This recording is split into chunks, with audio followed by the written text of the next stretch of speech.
Grado, transformados por la palabra, y vamos a ir a Primera de Pedro, capítulo 1, versículos 22 al 25, para centrarnos en el mensaje de la palabra del Señor en esta mañana. Dice la versión de las Américas de esta manera: puesto que en obediencia a la verdad ustedes han purificado sus almas por amor sincero de hermanos, por tanto, ámense unos a otros entrañablemente de corazón puro, pues han nacido de nuevo no de una simiente corruptible, sino de una que es incorruptible, es decir, mediante la palabra de Dios que vive y permanece. Porque toda carne es como la hierba y toda la gloria como la flor de la hierba. Sécase la hierba, cáese la flor, pero la palabra del Señor permanece para siempre. Y esa es la palabra que a ustedes les fue predicada. Padre, te damos gracias por tu palabra, por abrirla, Señor, una vez más en esta mañana. Y ahora pedimos, Señor, que tú nos ilumines y que tú nos enseñes a través de esta palabra. Gracias, Señor, por ella. La bendecimos y bendecimos este tiempo. En tu nombre, Jesús. Amén. Dos pensadores cristianos ya fallecidos, pero que dejaron frases célebres sobre el tema de las Escrituras, de la Biblia, la palabra de Dios. El primero es George Muller, que dice que el vigor de nuestra vida espiritual será en exacta proporción al lugar que la Biblia ocupa en nuestras vidas y pensamientos.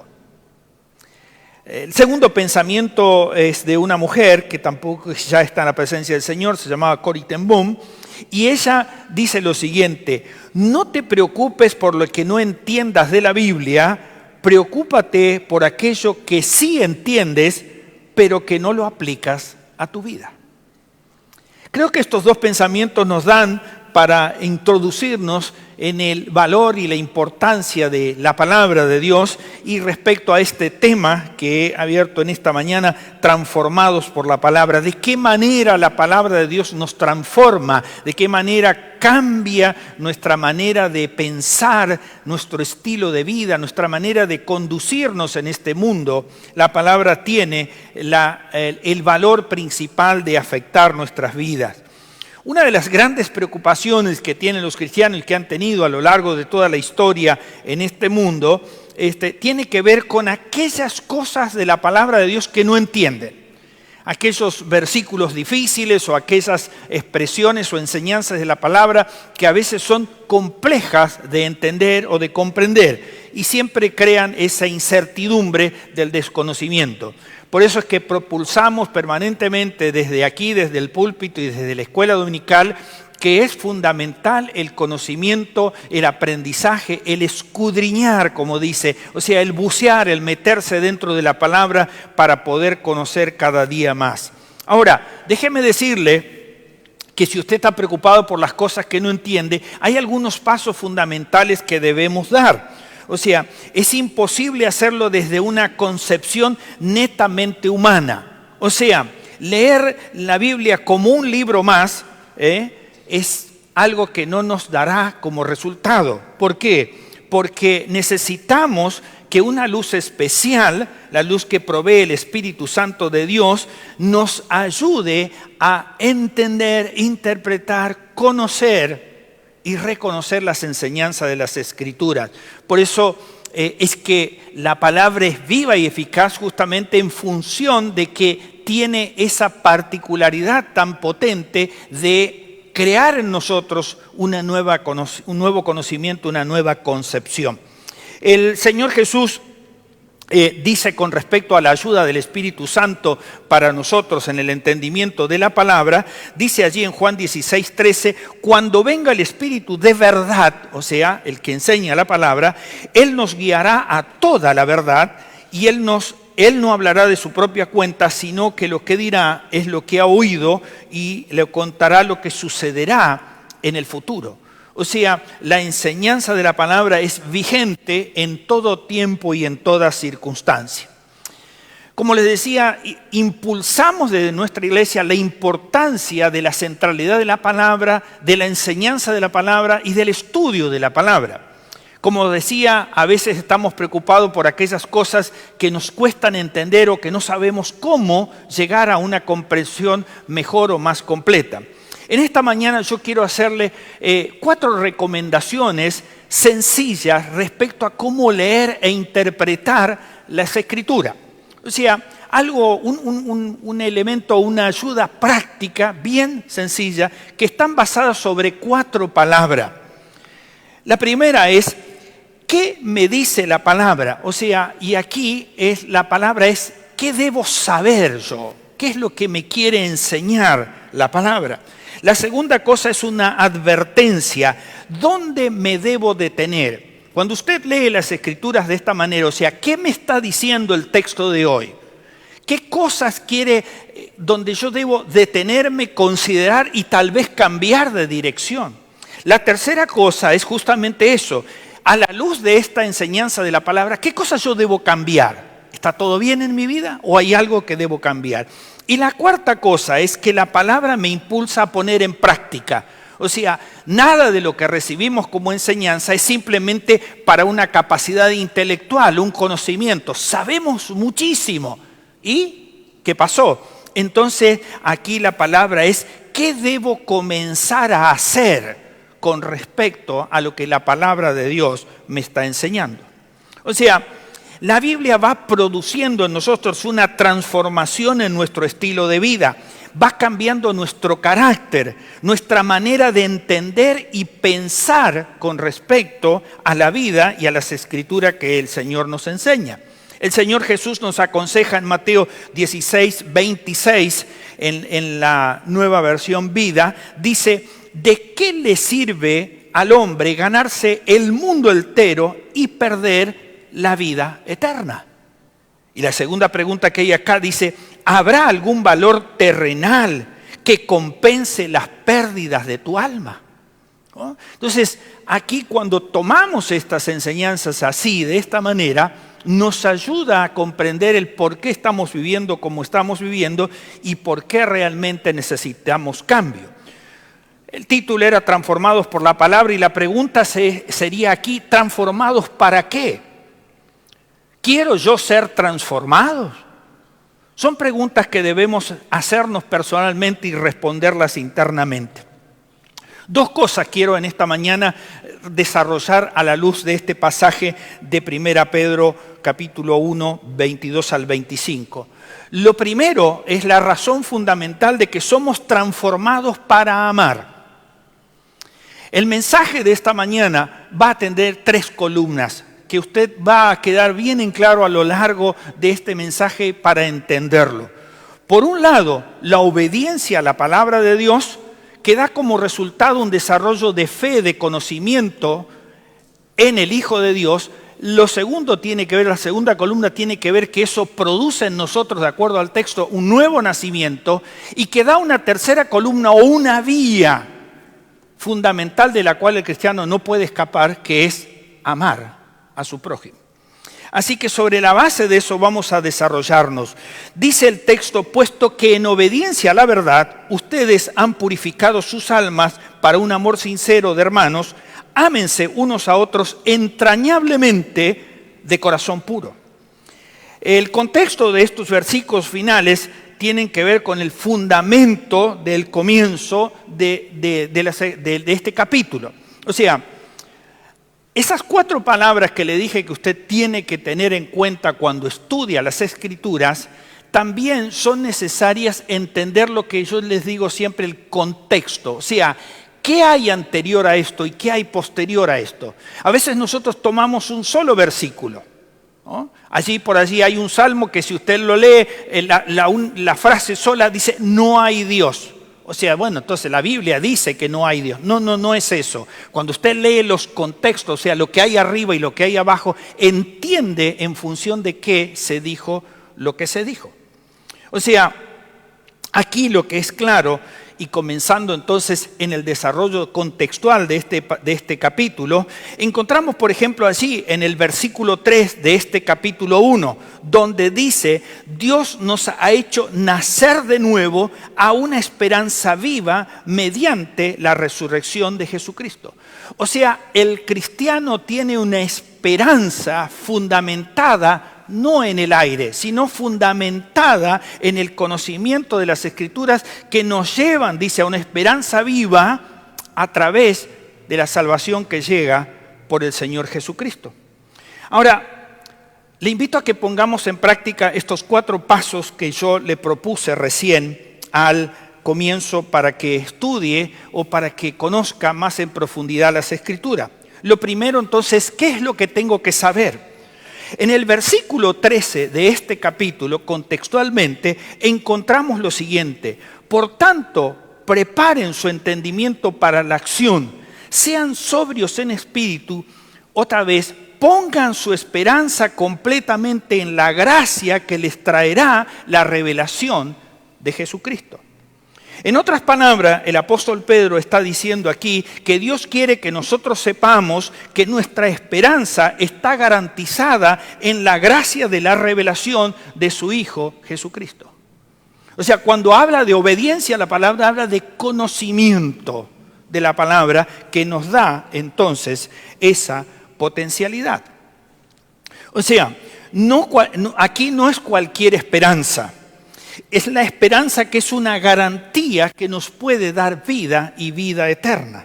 Por lo tanto, cuando insiste, tengan esperanza plena, tengan esperanza plena en la gracia de Dios manifestada en su Hijo Jesucristo. Lo segundo que hay aquí, o sea, lo primero entonces era saber, lo segundo es detener. ¿Dónde yo me tengo que detener? Entonces vamos al versículos 14 y 15 de 1 Pedro que está allí. Como hijos obedientes, no se conformen a los deseos que antes tenían en su ignorancia, sino que así como aquel que los llamó es santo, así también ustedes sean santos en su manera de vivir, porque escrito está: sed santo, porque yo soy santo. Aquí, en esto de detenernos, el conocimiento, el saber nos lleva a la obediencia. O sea, cuando uno sabe las reglas, cuando uno sabe una ley, sabe que tiene que obedecerla. La Escritura, la palabra de Dios, es reveladora al conocimiento nuestro acerca de lo que Dios quiere y espera de nosotros. Por lo tanto, obediencia a la palabra significa justamente entender y caminar a la luz de esas Escrituras. O sea, el conocimiento nos lleva a la obediencia, a no detenernos en nuestros malos caminos, a no acomodarnos a las propuestas que el mundo en general nos propone en estos tiempos y en todos los tiempos. Ahora, allí, ya que han citado el Salmo 119 como el Salmo central, por supuesto que revela la importancia y lo valioso de las Escrituras, en el 119:11 hay una expresión fabulosa. Dice así: en mi corazón he guardado tus dichos para ya no pecar contra ti. O sea, conocimiento, obediencia a la palabra, dice, me lleva a que ya no desobedezca esa palabra, a que no cometa pecados en contra de nuestro Dios. Dice el texto que la ignorancia nos lleva a vivir equivocados, por lo que es necesario detenernos, hacer un alto en nuestras vidas y preguntarnos: ¿cómo estoy viviendo?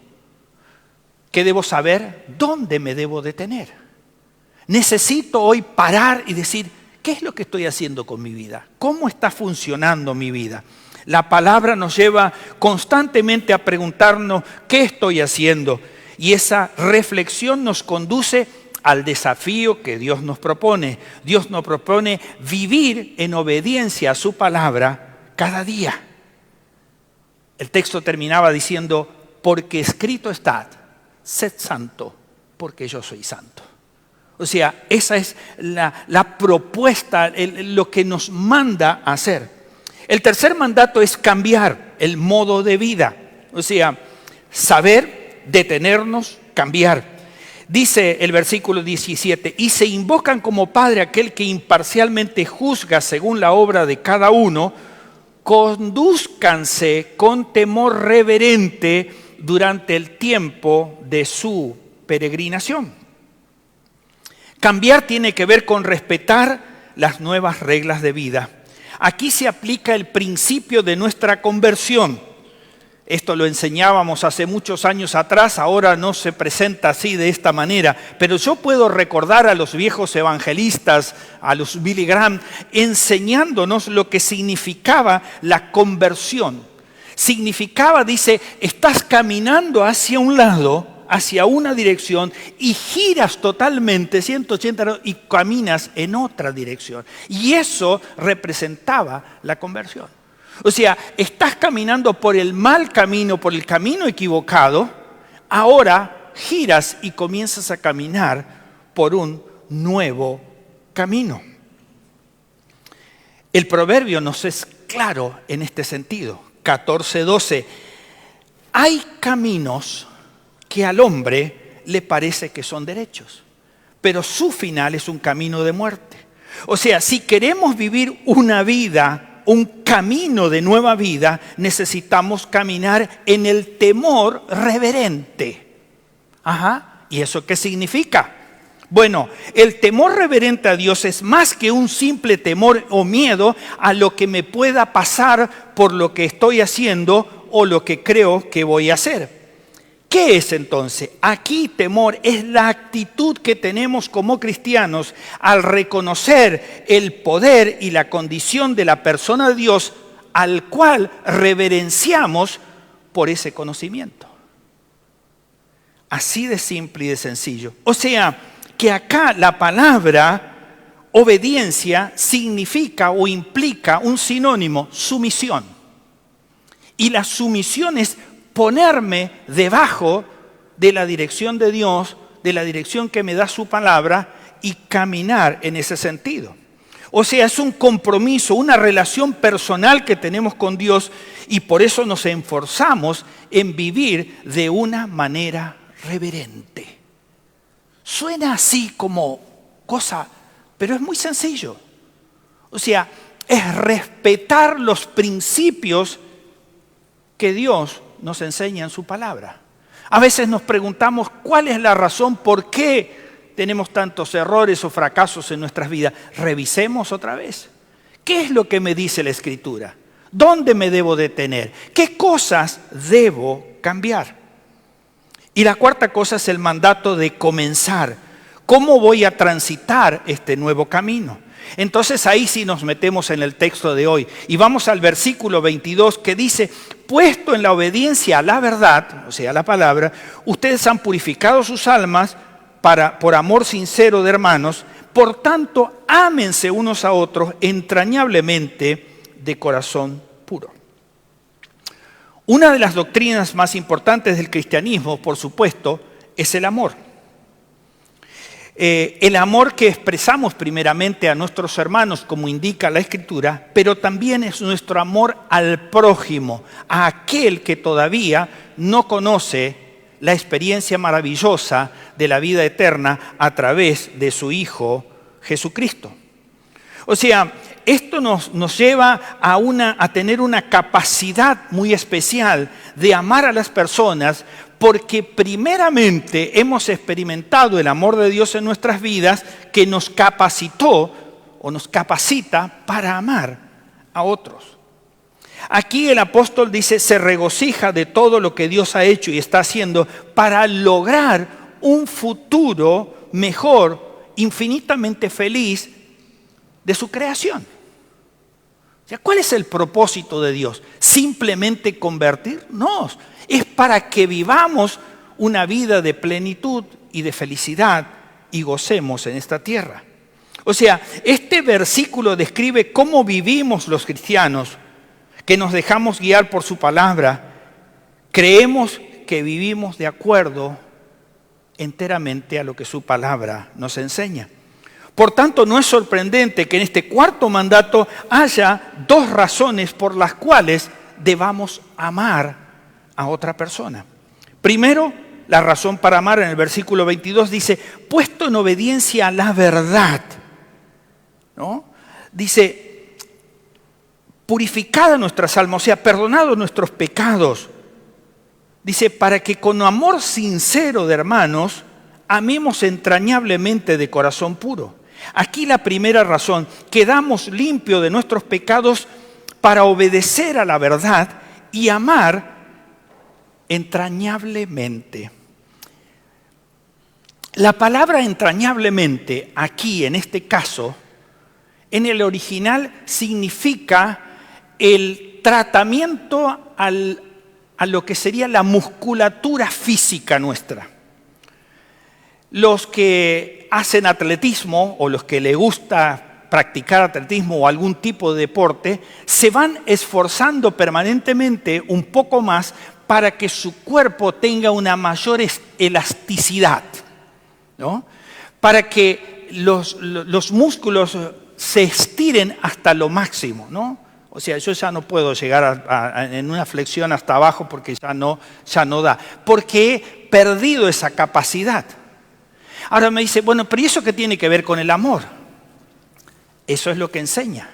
La palabra entrañablemente dice de que debes amar de corazón puro y en profundidad hasta que tu músculo de amor se estire lo suficientemente hasta que te duela. Ajá, ¿y eso cómo funciona? ¿Sabe qué fácil es amar a los que nos caen bien?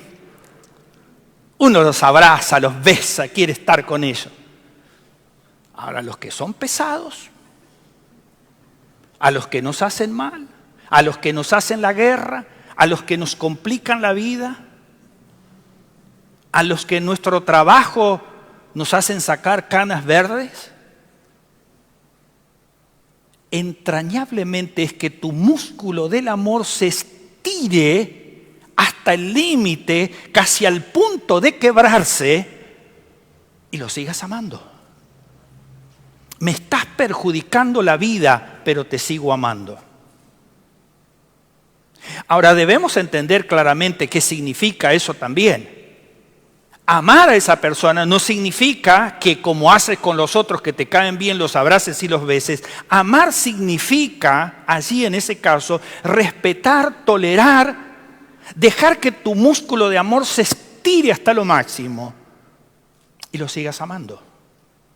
¿Quién no tiene dentro de su círculo íntimo o su círculo familiar alguien a que cueste amarlo?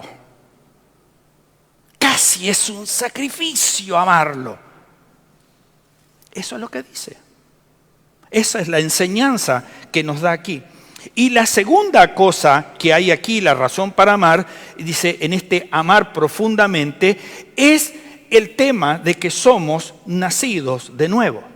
O sea, la conjugación del nuevo nacimiento con la obediencia a la palabra, en este caso yo lo invertí para que no sea confuso, pero cuando dice obediencia a la palabra está hablando de desarrollo, en este caso de desarrollo de fe, de creer para conocer a Jesucristo como Señor y Salvador, como Salvador y Señor, y que nos dé justamente esa capacidad del nuevo nacimiento. Aquí, al ingreso de nuestro templo, tal vez no lo reparó, tal vez sí, hay dos columnas que van hasta arriba. Dos columnas de mármol. En cada una de las columnas hay dos luces, dos lumbreras, dos lámparas que están allí. La vamos a cambiar porque necesitamos que alumbren un poco más. ¿Sabe que luz en el Salmo 119 significa brillantez? Que brillemos para Cristo, que brillemos para el Señor. Les decía, entonces tenemos las dos columnas.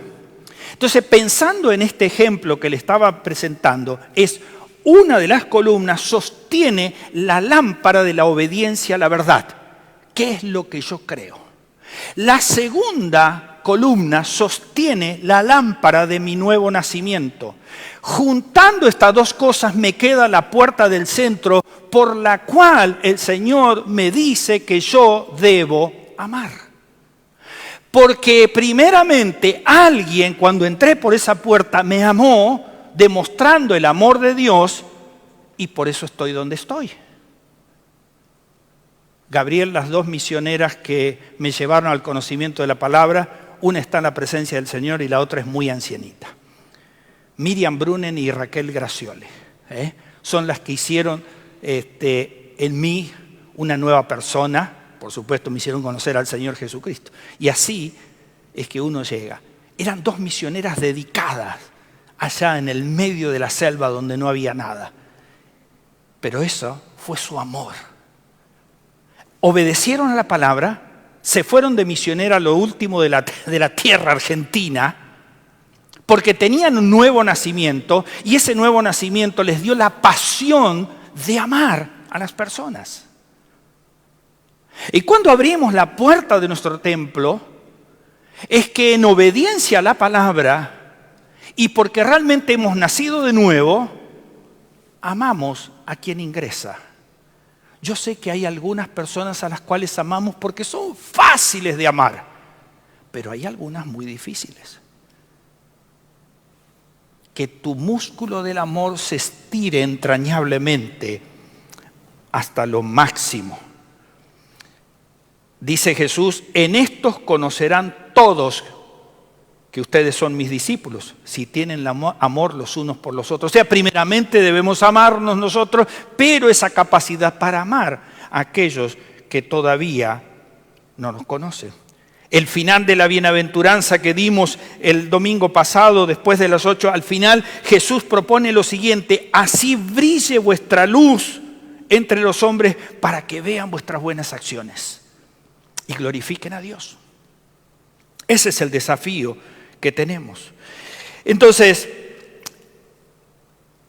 obedecer a la palabra, o sea, tener fe, creer y nacer de nuevo, nos dan ese conocimiento para amar a las personas.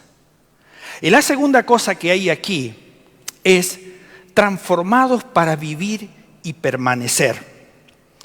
El texto continúa diciendo, allí ya 23, 24, 25, dice, pues han nacido de nuevo, no de una simiente corruptible, o sea, no de una semilla que no estaba buena, sino de una incorruptible, es decir, mediante la palabra de Dios que vive y permanece. O sea, porque toda carne, dice, es como la hierba y toda su gloria como la flor, y se seca, dice, pero finalmente la palabra del Señor permanece para siempre. La transformación permanente en nuestra vida se da mediante la palabra de Dios que vive y permanece en nosotros. O sea, la expresión aquí no solo es la palabra que es eterna, sino que es viva y que permanece para siempre. Así lo afirma Jesús en Mateo 24, 35. El cielo y la tierra pasarán, pero mis palabras no pasarán. Es decir, que es perpetua, se mantendrá por siempre. El ejemplo es claro, que menciona los versículos 24 y 25. O sea, muchas cosas van a desaparecer. Cuando dice toda carne es como la hierba y toda flor. O sea, lo que se va perdiendo, lo que va a terminar, esta caja, dice, un día se va a marchitar y ya no va a existir más. Pero lo que va a permanecer, dice, es la palabra para siempre. O sea, ¿cuál es la razón de darle tanta importancia a la permanencia de la palabra? El objetivo es que cuando nacemos de nuevo por la palabra, adquirimos, o sea, hay una nueva característica, un nuevo ADN en nosotros, un nuevo estilo de vida, un nuevo carácter que nos ayuda a amar a las personas. Eso es lo que somos. Por eso creemos esos. Por la fe y la esperanza que tenemos al creer en Jesucristo como Salvador y Señor, entonces viene este resultado. En verdad les digo que el que oye mis palabras y cree al que me envió, dice Jesús, tiene vida eterna y no viene a condenación, sino que ha pasado de muerte a vida. Ese es el proceso por el cual hemos pasado. Y ahora queremos que otros también pasen por el mismo proceso. Amar a otro significa aceptar y pagar un precio a veces que tiene que ver rápidamente, el ser rechazados por dar amor de Dios, el invertir tiempo en personas que no quieren saber nada con Dios, el establecer relaciones con personas que malinterpretan realmente lo que le estamos ofreciendo, el ser despreciado por nuestra condición como cristianos, y así, etcétera, etcétera. Como el tiempo ha avanzado, la nueva vida nos hace libre para amar. Si nos amamos unos a otros entrañablemente de corazón puro, posiblemente va a resultar costoso. O sea, el precio será que perdamos algo de lo que apreciamos. A veces, en la vida del cristiano hay cosas que deben perderse para ganar lo que Dios quiere. Dice, la gloria de la hierba y de las flores se van secando y se va terminando. El poder para superar este temor de lo que podemos perder en la vida está garantizado por la promesa del principio del versículo 3 que ya habíamos leído. Dios nos ha hecho nacer de nuevo a una esperanza viva mediante la resurrección de Jesucristo de entre los muertos. Esa es la garantía para que no tengamos temor. Concluyo con la frase final del versículo. El versículo termina allí en el 25 de la siguiente manera. Esa es la palabra que a ustedes le fue anunciada. La palabra aquí es evangelio. Una versión más moderna, la Nueva Traducción Viviente, dice, y esta palabra es el mensaje de las buenas noticias que se les ha predicado. O sea, aquí está hablando del evangelio, de las buenas noticias. O sea, la salvación es una doctrina fundamental en nuestra fe cristiana. El significado bíblico de la salvación tiene varias connotaciones: perdón, restauración, paz, justicia, sanidad del alma, bendición y vida eterna. El Evangelio de Jesucristo es una buena noticia de vida y de vida en abundancia, dice el Señor. El propósito de Jesús es lo siguiente: quiere que todos los hombres se salven y lleguen al conocimiento pleno de la verdad, le dice Pablo a Timoteo en 1 Timoteo 2:4. Sin embargo, hoy en día el concepto correcto de salvación resulta un tanto extraño. La gente se pregunta, ¿y qué cosa es eso? Como poco atractivo, para algunos incluso muy desconocido. Vivimos una era muy extraña. En algunos la idea de salvación provoca rechazo, porque según ellos no necesitan ser rescatados de nada ni por nadie. Por eso en estos días la búsqueda de la salvación no es algo que se experimenta como necesario. El hombre moderno es aquel que no necesita de salvación según él lo piensa. Pero hoy recordamos que la salvación, para los que creemos, junto con la obediencia a la palabra, nos va transformando para amar entrañablemente y vivir una vida abundante, verdadera. Tengo una pregunta allí, que está aquí seguramente, y es, Iglesia, ¿qué haremos con una salvación tan grande? Y cuando comenzamos el culto en esta mañana, yo leí Segunda de Reyes, capítulo 7, el sitio de Samaria. La historia dice que ese sitio duró 3 años. Ya no quedaba comida, ya no quedaba absolutamente nada. Y allí comenzaron a suceder cosas. Primero la profecía de Eliseo. Dice, mañana a esta hora habrá comida por muy poco dinero. Por muy poco, por monedas. Habrá harina, habrá cebada, habrá todo. A lo cual el guerrero dijo, eso, ni que Dios haga ventanas en los cielos va a suceder esto. Eliseo le dice, tú lo vas a ver, pero no vas a probar de eso. Y sabemos cómo terminó la historia y sigue. Pero lo central allí son los 4 leprosos. Están, como correspondía a la época, fuera del campamento de la ciudad. O sea, fuera de Samaria. Entonces dice, estaban allí, se estaban muriendo de hambre. Dice, si nos queremos meter a Samaria, dice, vamos a morir de hambre porque ahí no hay comida. Dice, ¿por qué no vamos al campamento de los asirios? Nos metemos allí y dice, si nos dan la vida, bien. Y si nos matan, y bueno, total nos vamos a morir de hambre igual. Así que van para allá y se encuentran con que Dios hizo un milagro especial. Truenos de carros, caballos y rumores de guerra que hizo que los asirios huyeran despavoridamente para salvar sus vidas y dejaron todo. Y allí los leprosos, dice, entraron, comieron, bebieron, juntaron oro, plata, fueron, lo escondieron, volvieron, hicieron, hasta que llegó a este versículo 9. La reflexión. No estamos haciendo bien. Hoy es día de buenas nuevas, de buenas noticias, pero nosotros estamos callando. Y si permanecemos así, nos va a alcanzar nuestra maldad. Así que vayamos y anunciemos. Algunas cosas interesantes aquí. Primero, el obrar de Dios. Dijo el general en el cual se apoyaba el rey, dijo, a menos ni que Dios haga ventanas en los cielos, esto va a suceder.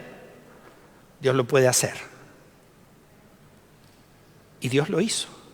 De una manera extraordinaria. No levantó ejército, no levantó nada, solo levantó miedo. Y huyeron. Y aquí tenemos a los leprosos. Algunas veces nos identificamos con estas personas. Nuestro egoísmo, nuestra avaricia, nuestro quedarnos con el tesoro más maravilloso que está en nuestro corazón, que nos ha dado la vida eterna, que es nuestra salvación.